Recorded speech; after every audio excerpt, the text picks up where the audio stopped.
최근에 어떤 대한민국과 전 세계 속에 가장 화두가 되었던 말이 동성혼 같아요.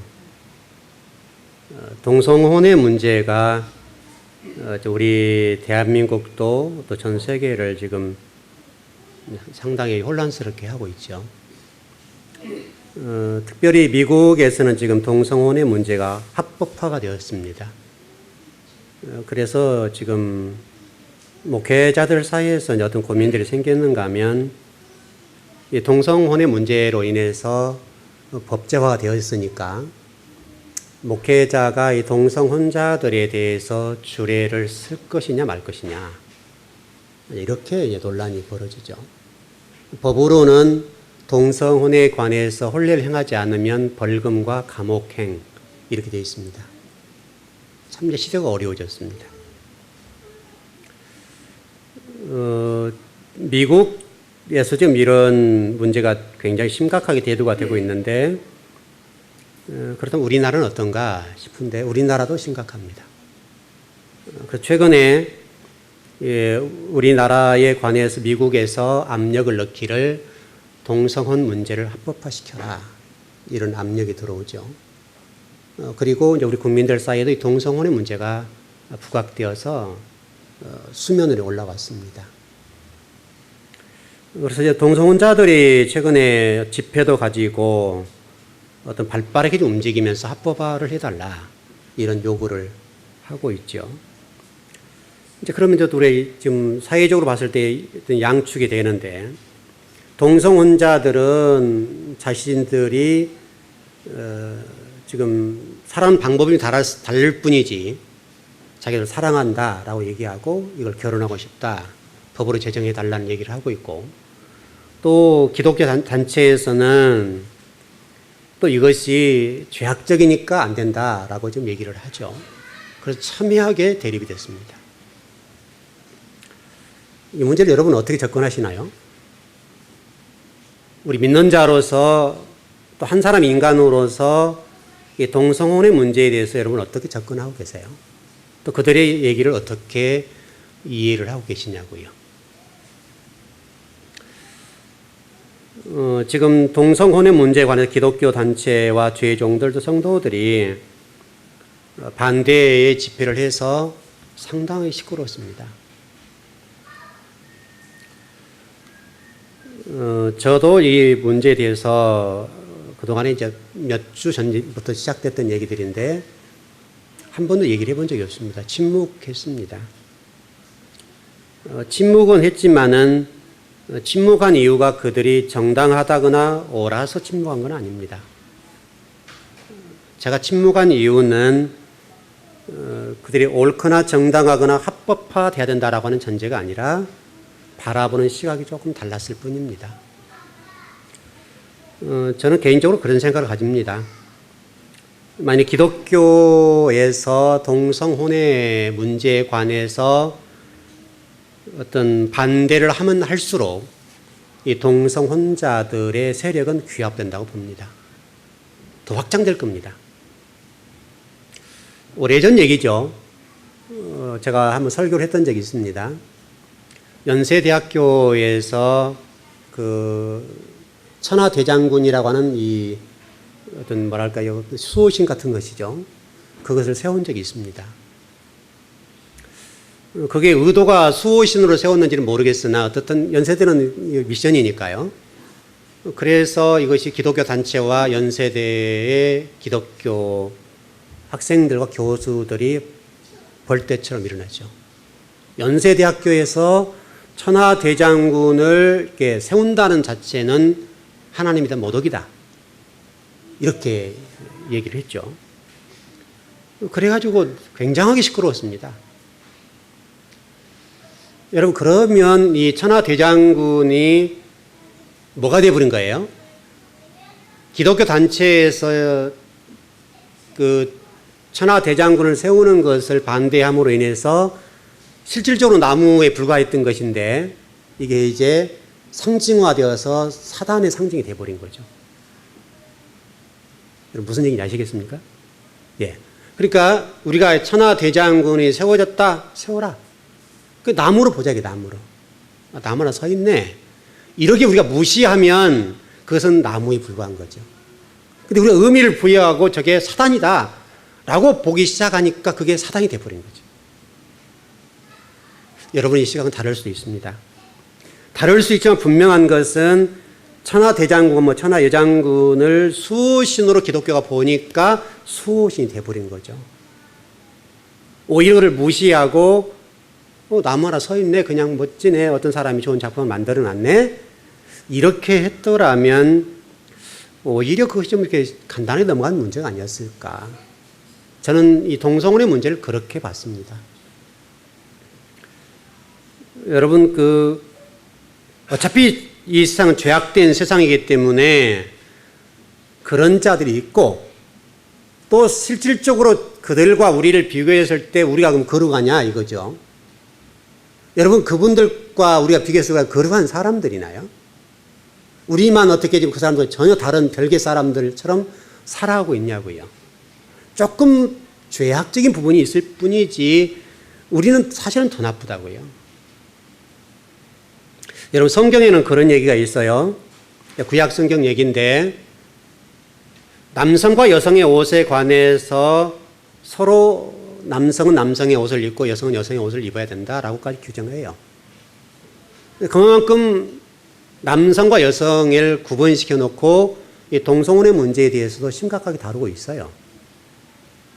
순리와 영리의 문제를 성경 분명히 얘기를 하고 있습니다. 하나님을 떠난 인간들은 그보다 더한 일도 합니다. 더한 일 할 뿐만 아니라 동성혼자들보다 우리 기독교인들 가운데도 그들보다 훨씬 제약적인 일을 많이 합니다. 그럼 우리가 어려운가요? 우리는 어렵기 때문에 그들과 전혀 별개의 삶을 살아가냐고요. 조금 내용이 다를 뿐이고 조금 살아가는 방식이 다른데 여러분, 그들을 옹호하는 게 아니에요. 옹호하자는 말이 아니라 이 일은 어떤 성경적으로 역사적으로 수천 년 전부터 있었던 일이에요. 이것이 잠깐 부각되고 다시 고개를 들 뿐이에요. 이 수면 아래 가라앉았던 것들이 세상이 더욱더 악해지면서 그게 드러나는 것 뿐이에요. 저는 기독교 단체가 이 동성혼의 문제를 반대하면 반대할수록 그들의 세력은 더 커지고 규합된다고 봐요. 세력이 돼요, 이제. 개인이 모여서 집회하자 이렇게 되었던 것들이 세력화가 된다. 또 하나는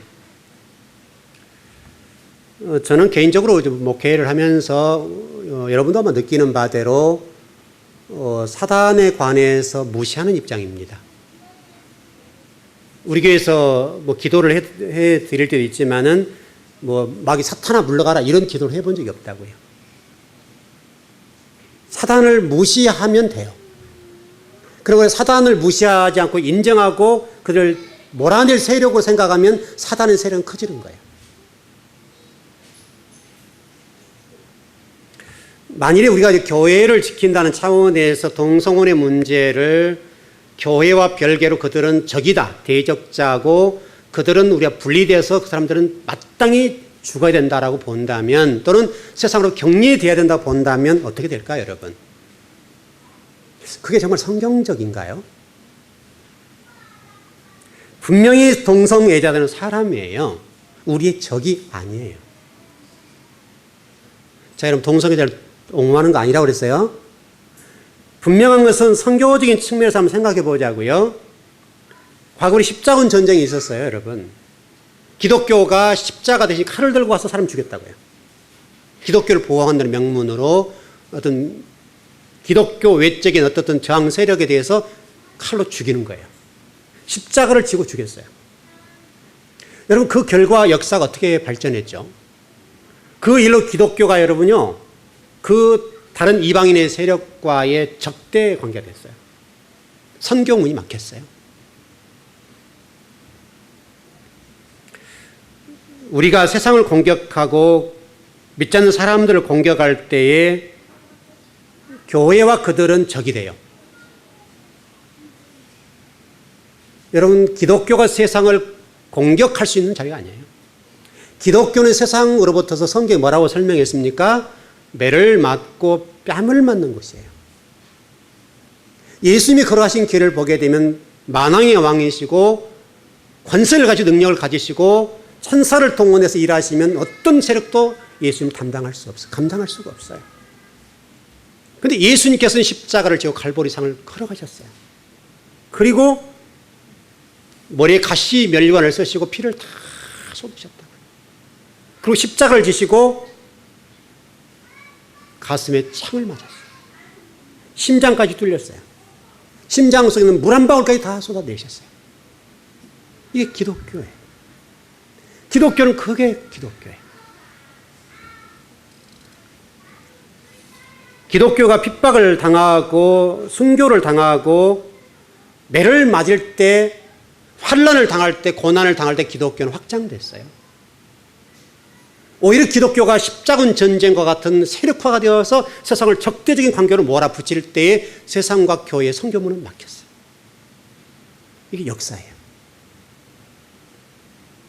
여러분 꼭 생각할 것은 동성애자들은 분명 죄악적인 모습이지만은 그들은 우리의 적이 아니에요.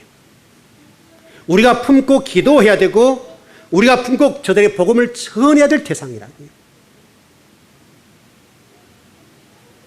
분명히 죄인들이에요. 그리고 현대의 죄의 극치를 보여주는 거예요. 그러나 우리가 그들을 공격하고 적으로 선포할 때에 그들이 돌아올 자리가 없어요. 그들도 한 사람을 전도해서 구원의 대상이고 사랑의 대상인데 우리가 그들을 적으로 선포해버리면 그들은 교회로 못 돌아와요. 어떤 것이 주님의 뜻일까요? 방법일까요? 여러분? 우리가 그들을 적으로 보고 그들을 내쳐버리고 공격하게 되고 너희들은 지옥 가야 된다라고 몰아붙였을 때에 과연 그것이 하나의 방법일까?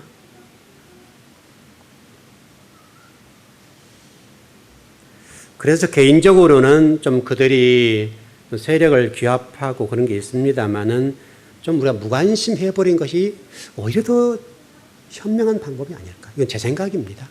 제가 옳은 방법인지 모르겠습니다. 실제로 기독교가 규합돼서 그들을 적대적인 관계로 몰아붙이니까 그들 세력이 더 규합됐어요. 세력화가 되어버렸어요. 그래서 굉장한 이슈가 됐었어요. 여러분 사단이 노리는 것이 그거 아닐까요, 여러분? 오히려 그들을 사단의 세력을 인정해 주길 바라는 거 아니냐고요.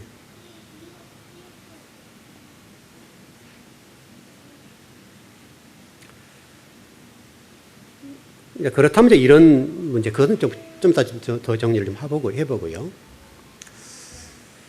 이제 목사로 살아가면서 우리 교회와 한국에 일하는 민족 안에도 언젠가는 동성혼의 문제가 합법화가 될 수 있어요. 어떤 되었다고 가정합시다, 그냥. 그럼 누군가가 저에게 와서 동성혼자들이 와서 목사님 줄에 좀 서주세요. 라고 하면 어떻게 해야 될까요? 물론 제가 여러분 모두에 말씀드린 것처럼 저들을 품어야 된다라고 얘기를 해드렸는데 그러시면 목사로서 제가 진리를 가진 자로서 주례는 할 수 없어요. 무슨 얘기냐면 합법적으로 주례를 서지 않으면 벌금을 내고 감옥에 갈 수 있다는 법이 제정됐다 합시다. 그건 목사로서 진리를 가진 자로서 그들을 포용하고 선교의 대상으로 보는 것은 사실이나 목사의 자리에서 그들에게 주례를 쓴다는 것은 성경적이진 않아요.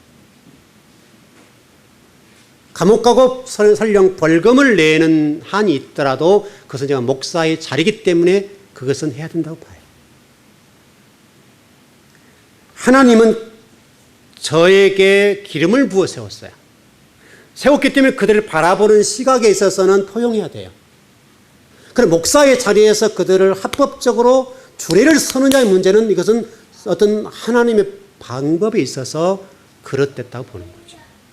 불이익이 당하고 설령 어떤 어려움이 있다 하더라도 그것은 목사이기 때문에 감당할 몫이에요. 여러분 정리되시죠? 왜 그러냐면 그들로부터서 법이 제정된 대로 잘 지키지 않으므로 제가 불이익을 당하는 것은 인간적인 방법이에요.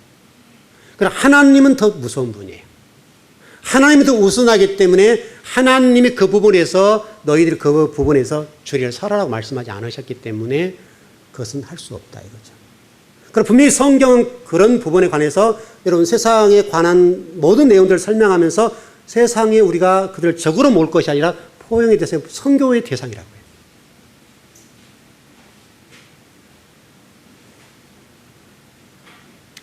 저는 여기서 좀 고민을 좀 많이 해봤어요. 이 동성혼의 문제를 하나님이 왜 이 시대에 이 즈음에 말씀하실까? 과연 이 동성혼자들은 너희들은 마땅히 죽을 놈들이다 이렇게 말씀하시기 위해서 그걸 부각시켜 놓으셨을까? 저는 그렇게 보지는 않습니다. 이 문제는 바로 하나님께서 저와 여러분들에게 주신 메시지가 아닐까 싶어요. 너희들이 과연 동성혼의 그런 자들과 너희들을 비교했을 때에 너희들이 더 거룩하고 진리를 가진 자답게 가고 있느냐 보라는 것 아닐까요, 여러분? 어차피 그들이 만약 하나님, 특별히 예수님을 믿지 않는다면 지옥에 갈 겁니다. 한 영혼이라도 지옥 가는 그 영혼들을 끌어내어서 선교 대상으로 기도하고 포용해 주는 것이 맞아요. 그러나 그 사람들은 분명히 하나님 몰라요. 그럼 하나님 알고 있는 저와 여러분들은 동성혼자들보다 훨씬 거룩하고 훨씬 더 진리에 맞게 하나님 뜻에 맞게 살아가고 있는가? 여러분 어떻게 생각하세요?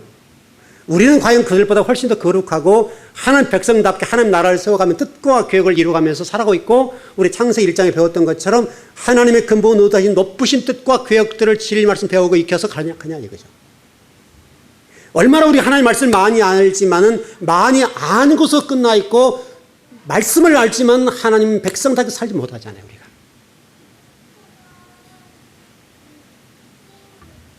저와 여러분이 정말 동성애자들보다 훨씬 거룩합니까? 훨씬 더 그 사람들보다 우리가 더 하나님 백성답게 하나님 보시고 그래 참 멋지다라고 말씀하실 만큼 돼 있냐 이거죠.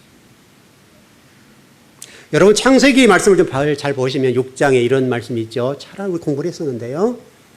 하나님의 사람들이 세상의 사람들, 딸들이 아름다움을 보고 결혼했다. 이렇게 되어 있습니다. 여러분 성경을 잘 읽어보시면 여기에 대해서 아주 주목해 볼 부분들이 많아요. 결국은 이 문제가 홍수 심판의 원인이에요.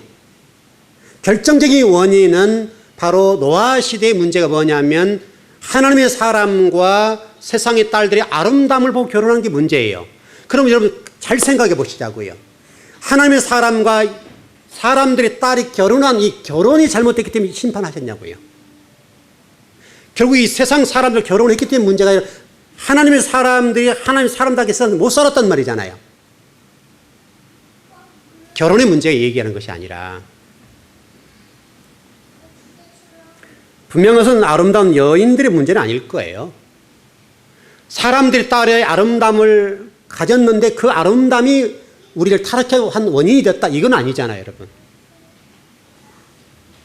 하나님의 사람들이 하나님을 떠나서 또 진리를 떠나서 살았던 게 문제지 아름다운 여성들이 세상 속에 있었다는 게 잘못이 아니잖아요. 그들과 구별되지 살지 못하고 진리를 가진 자에게 살지 못하고 하나님을 의식하고 살지 못한 것이 문제지 아름다운 딸들이 있었다. 이게 잘못이 아니잖아요, 여러분. 여러분 세상과 지금 견주가 똑같잖아요. 창세기 1장 5절에 보면 이렇게 되어 있어요. 여호와께서 사람의 죄악이 세상에 가득함과 그의 마음으로 생각하는 모든 계획이 항상 악할 뿐임을 보셨다. 결혼 문제를 다루지 않잖아요, 여러분. 모든 생각하려고 마음속에 생각하고 계획한 것들이 악하다 이거예요, 악하다. 결혼이 문제가 아니라 우리 그리스도인 하나님의 사람들이 마음속에 생각하고 계획하고 행동하는 것들이 악하다라고 하는 것이 초점이에요. 여러분 세상 사람 결혼할 수 있습니까? 못합니까? 우리 믿지 않는 자들도 세상 사람 결혼할 수 있잖아요, 여러분. 그러면 세상 사람 결혼하는 그게 잘못이나요, 여러분? 그들을 결혼하는 게 훨씬 힘들어요. 그들을 복음화시켜서 한 가지 끌고 나간다는 얼마나 어려운지 몰라요. 만일에 물론 우리가 믿는 사람은 결혼해야 됩니다. 그러면 좋죠. 그런데 만일에 결혼할 대상이 없다. 이러면 어떻게 하겠어요? 그럼 평생 늙어 죽어야 되잖아요. 세상 속에 있는 이 여인들과 또 남성들과 결혼하면 안 된다. 이런 논리로 가면 문제잖아요. 더 중요한 문제는 우리의 마음에 생각하는 것과 계획이 하나님의 뜻과 하나님의 계획과 멀리 있다는 게 문제잖아요. 여러분, 성경이 그걸 다루고 있잖아요, 여러분. 그래서 성경이 뭐라고 설명하는가 하면 하나님이 사람을 지으신 것을 한탄했다, 후회했다는 말이잖아요. 그리고 결국 결론은 뭐였는가 하면 하나님이 세상을 쓸어버리겠다. 이게 결론이에요. 그러나 여러분, 성경이 이렇게 출발해. 그러나라고 출발해요. 그러나 하나님이 원하시는 것을 생각해 놓으셨어요. 노아는 여호와께 은혜를 입었다. 왜 은혜를 입었는가 하면 노아는 의인이고 당대의 완전한 자고 그는 하나님과 동행했다. 이게 하나님이 노아 심판에 관해서 말씀하시려고 하는 의도가 뭡니까, 여러분? 하나님의 사람과 세상의 딸들이 결혼했기 때문에 잘못됐다, 이거를 말씀하려고 하는 것이 아니라 세상이 아무리 약하고 세상이 아무리 죄악적이고 또 소돔 고모라 같은 곳이라 할지라도 그러나 노아는, 그 말이잖아요, 여러분. 그러나 노아는 여호와께 은혜를 입을 만큼 그 당대 그렇게 부패되고 그렇게 죄악적이고 그렇게 소돔 고모라 같이 심판할 수밖에 없는, 노아 홍수와 같은 심판할 수밖에 없는, 그럼에도 불구하고 노아는 의인이었고 당대의 완전한 자고 하나님과 동행했다 이거예요. 한 사람이 있었다, 한 사람이. 지금 이 시대에 하나님 말씀하려는 게 뭐예요, 여러분? 동성혼의 문제가 나왔어요. 너희들은 참 거룩하다, 이걸 말씀하려고 하는 거예요. 너희들이 똑같은 자들이다. 너가 지금 노아처럼 하나님의 은혜를 입을 만큼 살아야 되는 거 아니냐. 그리고 동시에 노아가 의인이었던 것처럼 네가 의인이 되어야 되고 완전한 자가 되고 나와 동행하는 자가 되어야 된다라고 하는 것을 말씀하는 것이 아니냐 이거죠. 여러분, 우리는 지금 어떻습니까? 세상이 악하니까 우리가 조금만 거룩하면 훨씬 우리 하나님 사람이다, 이렇게 얘기하고 싶은가요, 우리가? 하나님 말씀하시려고 하는 것은 노아를 얘기하잖아요. 그렇게 죄악적이고 200억, 300억 정도 된 인구를 다 쓸어서 물로 심판에 다 죽일 정도로 하나님 분노하셨는데, 그럼에도 불구하고 하나님께서는 그 당대에 노아 같은 사람이 있었다. 저와 여러분 이 시대에 그런 사람이 되라는 거잖아, 지금.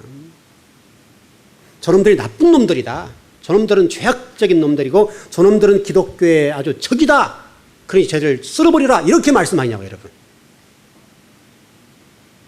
그러면 저와 여러분이 하나님이죠, 여러분. 저와 여러분이 하나님이 되어 사는 자리 그들을 정죄하는 거잖아요.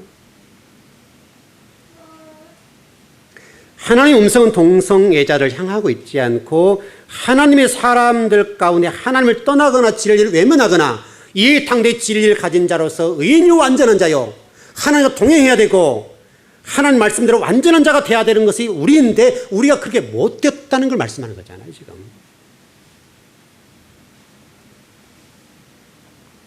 그 성경 분명히 설명하기를 항상 죄악적인 것이 우리 속에 있다 이거예요. 이게 하나님 보시 악했다.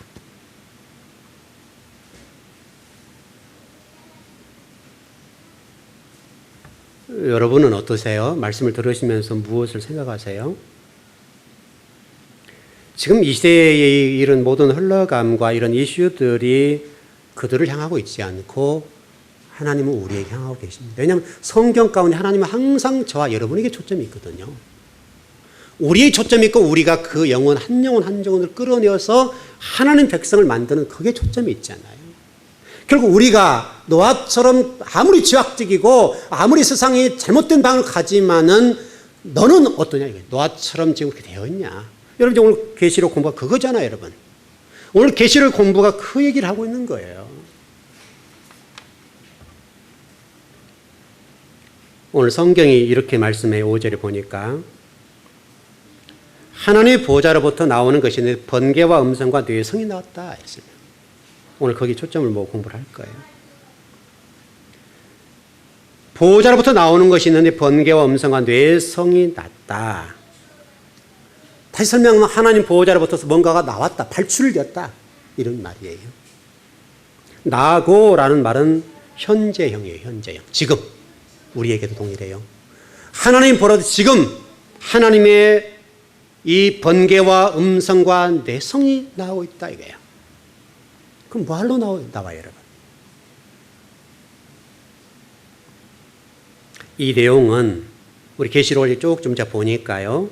8장 5절에 7번째 인을 뗀 후에라고 하는 부분도 그랬고 11장 19절에 보면 7 나팔을 분 후에 16장 18절에 7 대접을 쏟은 후에 다시 설명하면 7번째 인과 나팔과 재앙을 재앙 대접들 그 7번째에 그게 나왔다 그 말이죠.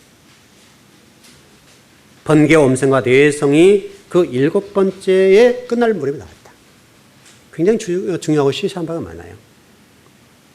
곧 이 말은 번개와 음성과 뇌성이라고 하는 것 한결같이 말하려고 하는 게 뭐냐면 종말론적인 하나님의 심판을 설명해요. 여러분 지금 하나님이 노아 홍수 때 심판할 때 설명과 똑같잖아요. 하나님의 사람과 세상 아름다운 딸이 결혼했다. 여기를 초점에 두는 것이 아니라 이런 죄악적인 것들이 계속 확장됨으로 그를 심판할 수밖에 없었다. 그 말이잖아요. 이 내용들이 쭉쭉 구약적인 배경을 깔고 있는데요. 출애굽기 19장 6절에 보니까 이렇게 말씀이 되어 있어요. 셋째 날 아침에 우레와 번개와 빽빽한 구름이 산 위에 있고 나팔 소리가 매우 크게 들리니 진중에 있는 모든 백성이 다 떨었다. 여러분 이게 시내산 얘기잖아요. 또 시편 18편 7절 14절 내용을 쭉 여러분 나중에 보십시오. 그거 똑같아요. 회리바람 중에 주의 우레의 소리가 있게 된 번개와 또 땅이 흔들리는 놀라운 역사가 있었다. 이런 설명을 해요. 오늘 이 본문에서 말씀하는 것들은 보호자로 발출된 것들을 설명한다면 모대정 좀 설명드렸던 8장 5절과 11장 19절, 16장 18절의 내용은 빛이 어떻게 돼요? 발출된 상태가 아니라 하늘에서 발에서 땅으로 쏟아진 상태를 설명해요. 진행형으로 쭉 내려왔어요. 오늘 본문에서는 빛이 발하는 거예요. 번개와 내성과 여러 가지 것들이 하나씩 나왔다라고 설명을 하지만 뒷부분으로 가면 갈수록 그것이 땅으로 쏟아진 상태. 다시 설명은 심판이 진행되어 버린 상태. 이걸 설명해요. 여러분 무슨 얘기냐면 지금 우리가 말씀을 들을 때에 이 말씀을 통해서 뭘 해야 된다는 거예요.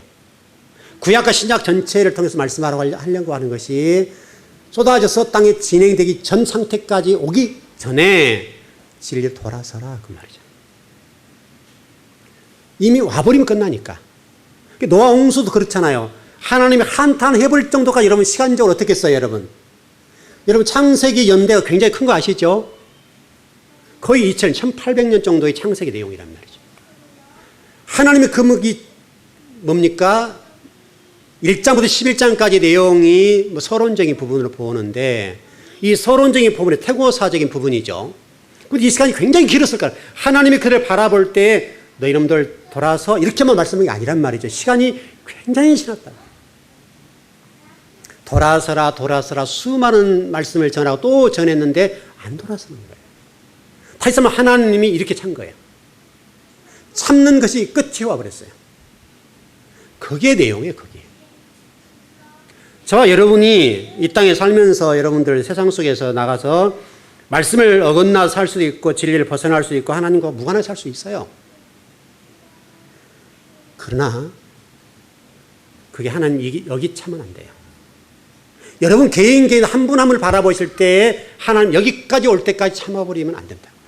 와버리면 안 된다.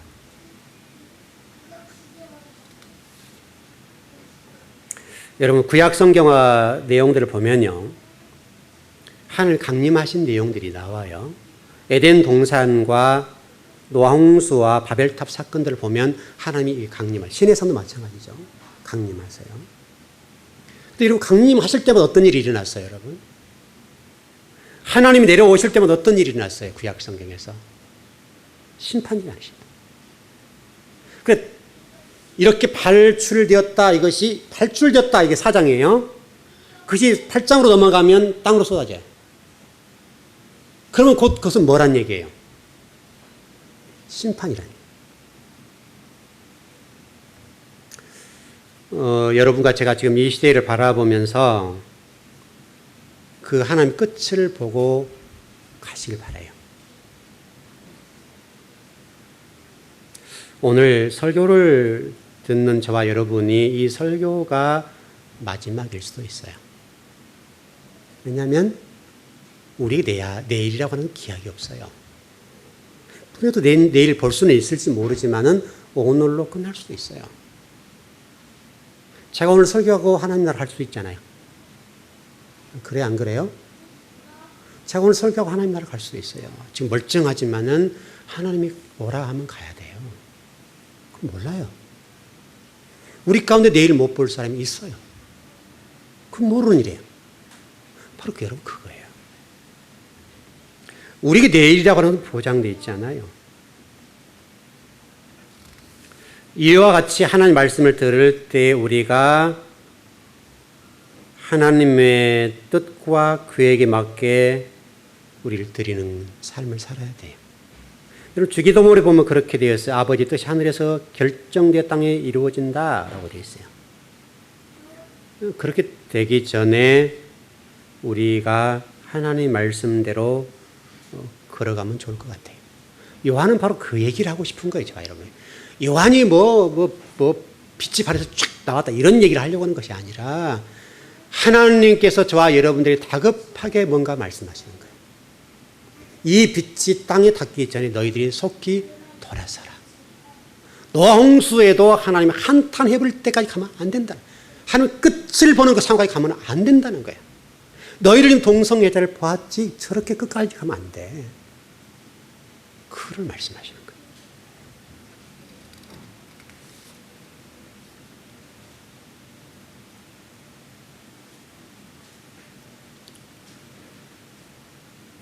좀 정리를 해보십시다.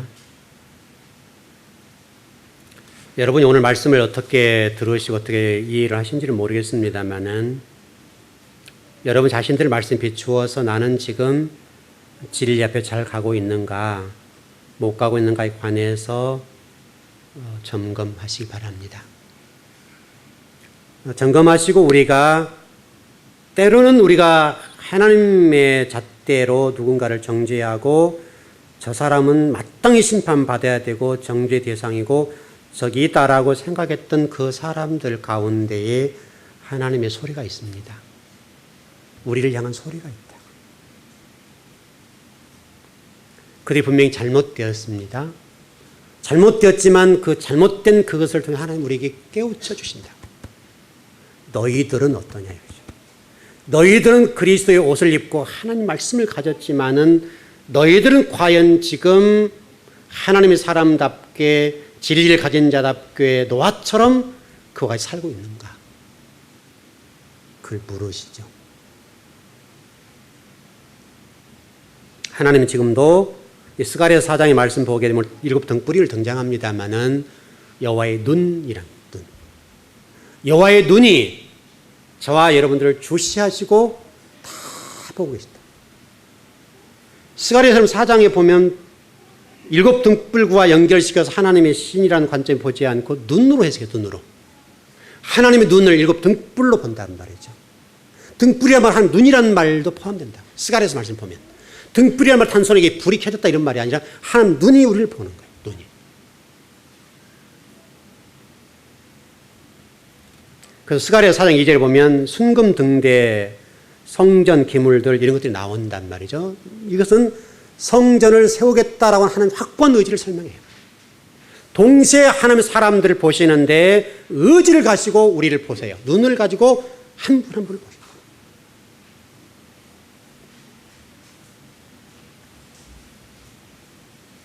우리가 하나님의 존재를 믿고 있는 자들로서 하나님을 인정합시다. 우리의 부족함을 인정하고 우리가 하나님의 사람으로 살아가면서 전혀 하나님 사람 같지 않는 하나님 사람이 아니었으면 좋겠습니다.